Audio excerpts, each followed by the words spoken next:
Ramadan tiba, Ramadan tiba, Ramadan tiba. Marhaban ya Ramadan, marhaban ya Ramadan. Assalamualaikum warahmatullahi wabarakatuh. Alhamdulillah, alhamdulillahirabbil alamin. Wassalatu wassalam anbiya'i wa mursalin Sayyidina wa maulana Muhammadin wa ala alihi wa sahbihi ajma'in. Amma ba'du. Alhamdulillah rabbil alamin.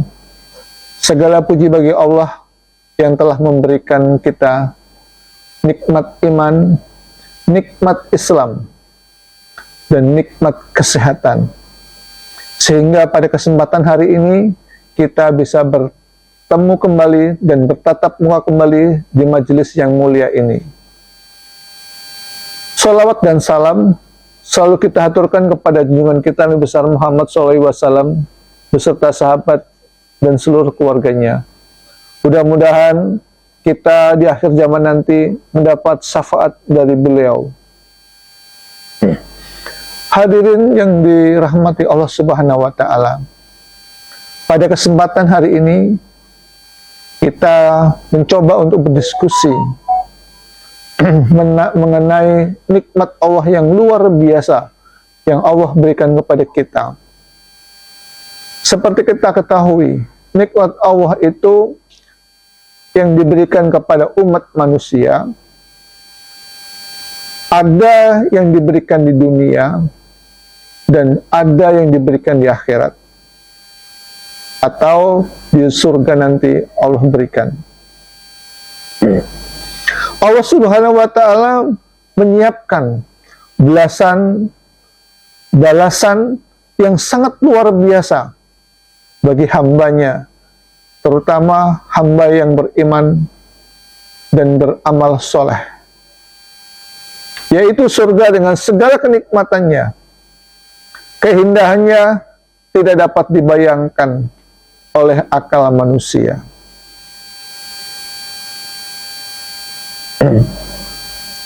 Para hadirin yang dimuliakan Allah Subhanahu wa Ta'ala, begitu banyak kenikmatan-kenikmatan yang Allah berikan di dunia. Seperti kita ketahui, apabila saudara-saudaraku kaum muslimin dan muslimat sedang berjalan dengan keluarga, menikmati pemandangan yang indah di atas pegunungan, di taman-taman bunga, begitu indahnya, sehingga kita selalu mengucapkan Alhamdulillah, Subhanallah, segala puji bagi Allah yang telah memberikan kenikmatan yang luar biasa di dunia ini. Dan itu diberikan Allah bagi orang-orang yang soleh dan beriman. Tidak hanya itu, apabila kita bisa menikmati keindahan itu di dunia dengan sebuah kerukunan di keluarga kita, misalnya suami yang baik, istri yang solehah, anak yang solehah, rumah yang mewah, kendaraan yang sangat bagus, baik itu roda 2 maupun roda 4. Dan itu adalah kenikmatan yang Allah berikan di dunia. Tidak hanya itu, saudara-saudaraku, kenikmatan di dunia itu hanya sementara. Tetapi Allah telah menyiapkan bagi orang-orang yang beriman dan beramal soleh itu berupa surganya di akhirat nanti. Dalam Al-Quran surah Az-Zumar ayat ke-20, dalam artinya, tetapi orang-orang yang bertakwa kepada Tuhannya mendapat tempat-tempat yang tinggi, yaitu di surga, yang dibangun di atasnya kamar-kamar yang indah, kamar-kamar yang lain, yang di bawahnya mengalir sungai-sungai yang indah. Jelas dalam ayat ini menjelaskan bahwa Di surga ada bangunan-bangunan yang tinggi, kamar-kamar yang banyak, kamar-kamar yang mewah, dan istana-istana yang indah. Di dalam surah Al-Zumar itu juga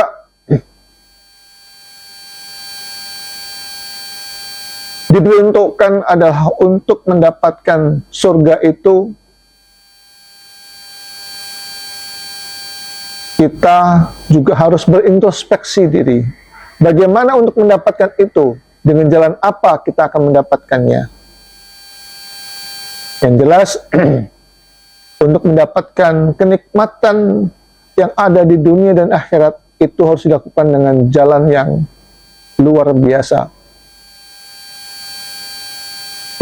Yang pertama, bagaimana kita tidak meninggalkan amal ibadah kita, yaitu amal menjalankan sholat 5 waktu. Sholat 5 waktu adalah satu kunci bagaimana kita bisa mendapatkan kenikmatan baik itu di dunia dan akhirat. Kegelisahan kita, kegelisahan manusia, permasalahan-permasalahan yang kita hadapi di dunia, itu tidak lepas dari kita meninggalkan ibadah sholat 5 waktu. Dan itu berdampak pada kehidupan kita. Apakah kita akan mendapatkan kenikmatan di akhirat? Oh, nanti dulu. Untuk mendapatkan kenikmatan di surga, kita tetap harus menjalankan sholat 5 waktu dengan sebaik mungkin. Tidak hanya di rumah, kita bisa menjalankan sholat 5 waktu di masjid, di musola secara berjamaah. Karena apa? Sebagai kaum laki-laki terutama, kita diwajibkan untuk menjalankan sholat 5 waktu itu di tempat musola ataupun di masjid. Terkecuali kalau tempat-tempat ibadah itu cukup jauh tempatnya, boleh kita menjalankan sholat 5 waktu di rumah, tetapi dengan keluarga secara berjamaah. Insya Allah kita akan mendapatkan amal ibadah sholat berjamaah itu sendiri.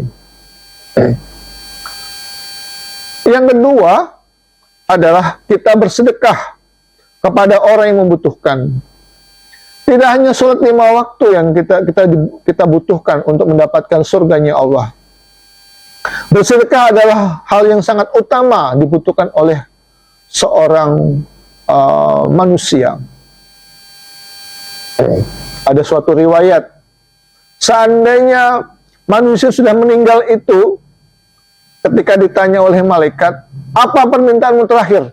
Dia akan menjawab, izinkan saya hidup walaupun 1 detik saja untuk bersedekah. Karena apa? Bersedekah itu luar biasa pahalanya. Karena bersedekah, kita peduli dengan sesama umat manusia. Kita tidak bisa bersedekah dengan harta. Kita boleh bersedekah dengan senyuman, kita bisa membantu dengan tenaga, kita bisa membantu dengan apa yang kita punya untuk kita bisa bersedekah. Yang ketiga adalah berbuat baik kepada orang tua. Saudara-saudaraku muslimin yang dimuliakan Allah, berbuat baik dengan orang tua itu merupakan suatu kewajiban kita sebagai anak. Kita bisa berdiri, kita bisa berjalan, kita bisa merangkak, kita tidak bisa apa-apa sampai kita sukses saat ini tidak lepas dari perbuatan baik orang tua kita. Untuk itu, berbuat baik dengan orang tua itu merupakan suatu kewajiban yang tidak boleh kita tinggalkan. Makanya ada sebagian ulama yang mengatakan, didiklah anak kamu dari umur 0 tahun sampai dengan 14 tahun, dan dia tidak ada pilihan. Semua ketentuan itu adalah kebijakan dari orang tua. Mengapa Kenapa demikian? Untuk menjadikan anak yang soleh-soleha, dia harus mengikuti perintah orang tua. Maka dari itu, dengan didikan seperti itu, insya Allah di kemudian hari dia akan bisa berbakti dengan orang tuanya sebagai contoh yang diberikan tuturan dari kedua orang tuanya di rumah. Yang keempat adalah menjauhi dosa-dosa ataupun ghibah, ataupun fitnah, ataupun kezaliman. Seperti yang saudara ketahui, dosa sekecil apapun yang kita perbuat di dunia, kalau tidak kita hapus, itu akan terus bertambah. Kita berbuat dosa tidak hanya sekadar mengatakan istighfar, astaghfirullahaladzim. Istighfar astaghfirullahaladzim merupakan penutup dosa, bukan penghapus dosa. Mengapa saya katakan penutup dosa? Karena dengan kita beristighfar, kita akan menstop perbuatan dosa kita, perbuatan ghibah kita, membicarakan orang lain, suka menfitnah kepada orang lain, dan berbuat kezaliman sesama umat, baik itu zalim terhadap manusia, zalim terhadap tumbuhan, dan zalim terhadap binatang. Dan itu adalah salah satu penghambat mengapa kita tidak bisa masuk surganya Allah Subhanahu wa ta'ala. Maka dari itu, saudara-saudaraku seiman, bahwasanya untuk menjadikan kita bisa mendapatkan surganya Allah nanti, yang pertama kita harus menjaga sholat. Yang kedua, kita selalu bersedekah, berbuat baik dengan orang. Yang ketiga, kita berbaik. Yang keempat, kita tidak berbuat dosa. Untuk itu, saya secara pribadi mengajak kepada sahabatku, kaum muslimin dan muslimat, saudaraku seiman, mari kita mencoba mendekatkan diri kepada Allah dengan menjalankan perintahnya serta menjauhi larangannya dengan jalan yang sudah saya paparkan tadi. Ada satu yang menjadikan kita sebuah perenungan buat kita. Ternyata untuk mendapatkan itu, pada intinya kita harus bersabar. Bersabar seperti apa? Bersabar dari sebuah kehinaan, bersabar dari sebuah kesakitan, bersabar dari sebuah ejekan atau celaan dari orang-orang yang merasa iri dengan kita. Untuk itu, saya mengajak kepada saudara-saudaraku, sebagai penutup, untuk mendapatkan suatu kenikmatan di dunia maupun di akhirat itu, terutama kenikmatan di surganya Allah nanti, yang akan kita dapatkan sebuah kenikmatan, marilah kita meningkatkan iman, kita memperbanyak amal soleh, dan kita menjauhi dosa-dosa yang sudah kita perbuat. Terima kasih atas perhatian saudara-saudaraku. Mudah-mudahan yang sedikit ini bisa bermanfaat untuk meningkatkan dan keimanan kita kepada Allah Subhanahu wa taala. Dan saya akhiri, wabillahi taufik wal hidayah. Wassalamualaikum warahmatullahi wabarakatuh. Ramadan tiba semua bahagia, tua dan muda bersuka cita. Bulan ampunan, bulan yang berkah, bulan terbebas api neraka. Andaikan saja Ramadan semua, bulan yang tiba bulan